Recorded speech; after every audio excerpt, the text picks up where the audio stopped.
everyone, this is Pause or Repeat. Here we figure out whether a game is really worth your time and money. Today's game is Cyberpunk 2077's expansion titled Phantom Liberty.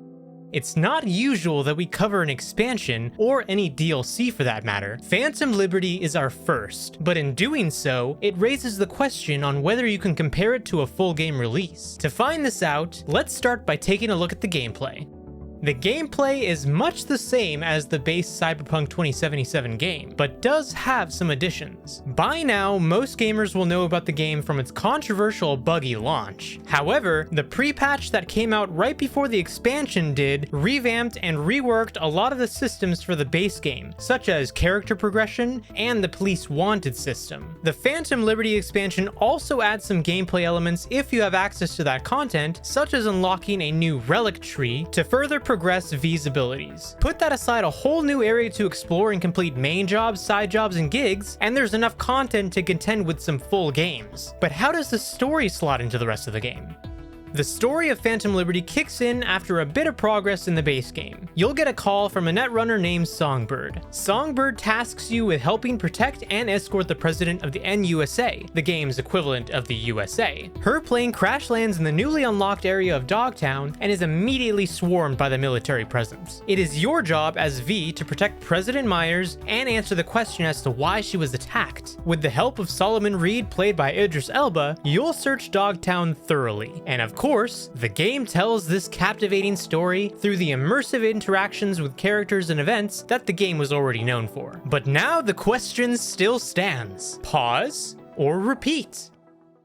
Last year, I played through the base game of Cyberpunk 2077 completely for the first time, and I actually really enjoyed it.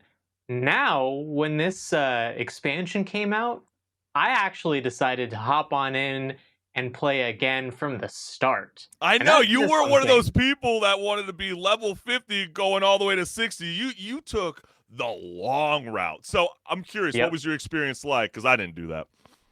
Well, my experience was definitely interesting in starting from the beginning and having all the reworked like character trees and everything to go through.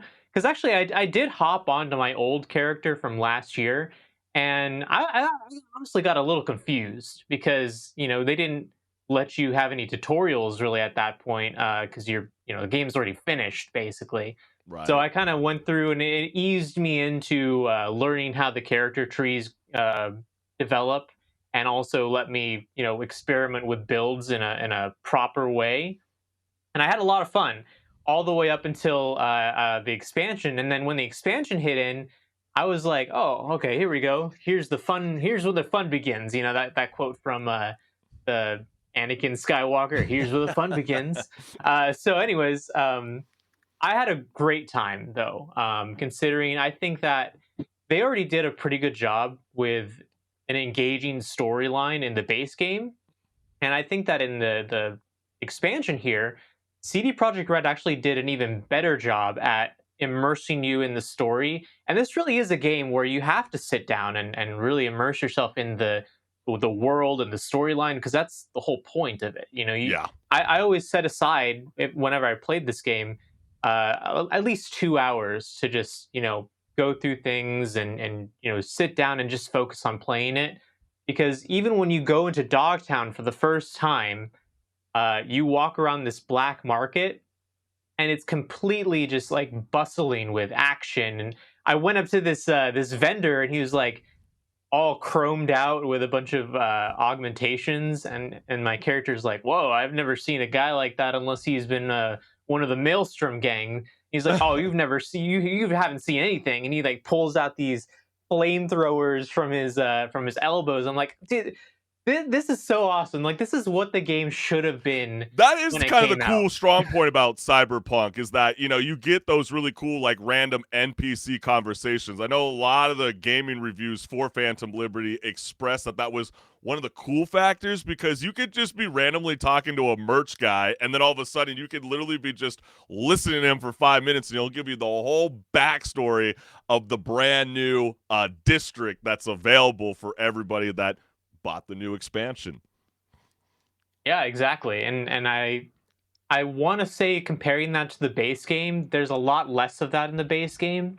To be fair, the base game's map is a lot bigger, so they Well, can kind yeah, of it's an more expansion. craft this. Yeah, yeah. I mean, they can craft this whole area a little bit more minutely, but honestly it makes me excited for a sequel because even if this game's not perfect, I'm sure they're going to learn from their mistakes uh, back in 2020 when they launched this game Yeah, and it's definitely not make it a perfect. better. Just Yeah, because they yeah, dropped a pretty badass expansion, CD Projekt Red should be forever reminded that was one of the worst game launches of all time. To be honest with you, absolutely. I do think one of the greatest strengths about Cyberpunk 2077 is their primary main cast and bringing on these new additions of Idris Elba's Solomon Reed. You got Songbird and Alex. I thought that was a very fun addition that makes the cinematic storytelling that much more compelling. But no spoilers here. I'm not going to say anything like that. But I personally felt when I played the base game, I thought the ending was very lackluster. I kind of feel the same way after 20 hours of playing the expansion of Cyberpunk 2077.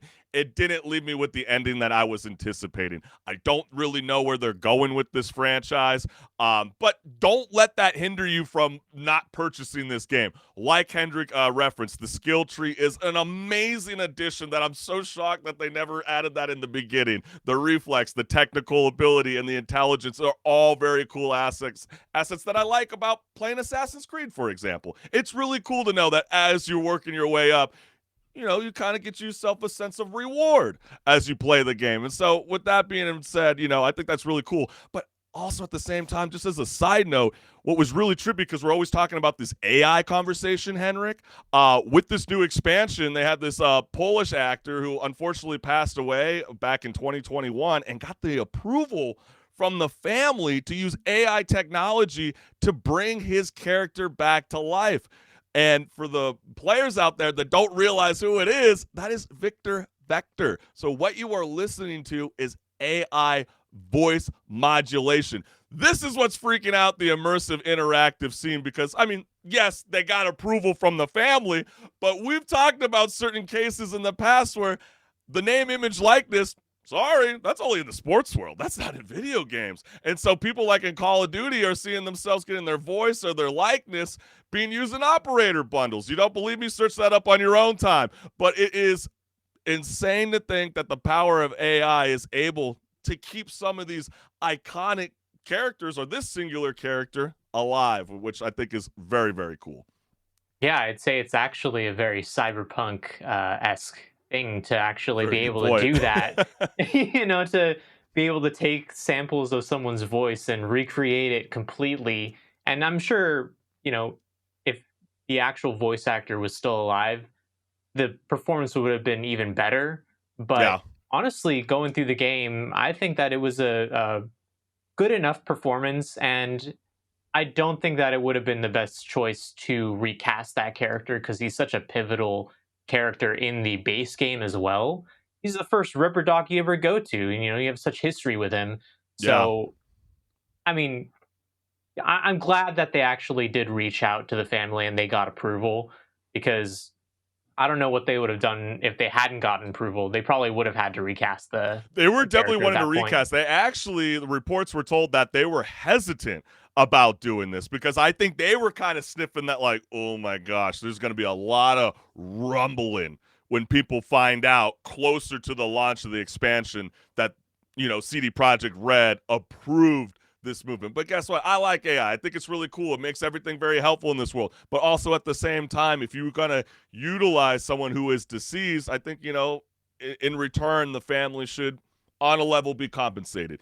And I don't really know necessarily the details behind that. From reading reports, it made it sound like they gave their sign of approval. So I don't think that's happened. But then again, this is all very new to all of us. But going back to Cyberpunk 2077 Phantom Liberty, I think it's a great addition. I think it's a lot of fun. You're going to want to repeat this, fam. And like HenricK did, don't make the mistake I did and just jump right in from your same character. You need to start from the beginning, fam. It is a perfect time to revisit this game. And when I played it, I had it on the PS4. I know people are laughing at me. Why the hell did you even try to play that game on the PS4? It doesn't matter. When you have a broken game and you promise that it's perfect on the day of the launch, that's BS. So I don't really care what anybody else thinks. But now it's a lot better, fam. Enjoy yourself. Have a great time. What about you, HenricK? No, absolutely. It's a repeat for me as well. I could definitely see myself going through the expansion at some point in the future again. And at the very least, it's a repeat because I'm now playing through the game a second time uh, after playing through last year for the first time. So that's my opinion on it. But I do think, comparing this especially to a lot of the games that have come out this year, it actually does hold a candle to a lot of even the full-fledged games, and that by itself is already a reason to call it a repeat. Yeah. Even comparing it to like Starfield, the performances in this game are so much more engaging than the performances in Starfield. Not to knock the actors in those or in that game, but just it doesn't compare, honestly. Yeah. No, it's true. I mean, it's true. We got it real, recognize it's real, and we're giving it to you straight. And trust me, we're going to be later talking about some of the elements that it comes to expansions and what does it mean for 100-hour plus games. We'll save that for patch notes. That's why you got to tune in, fam. But you heard it from us. We both got to repeat.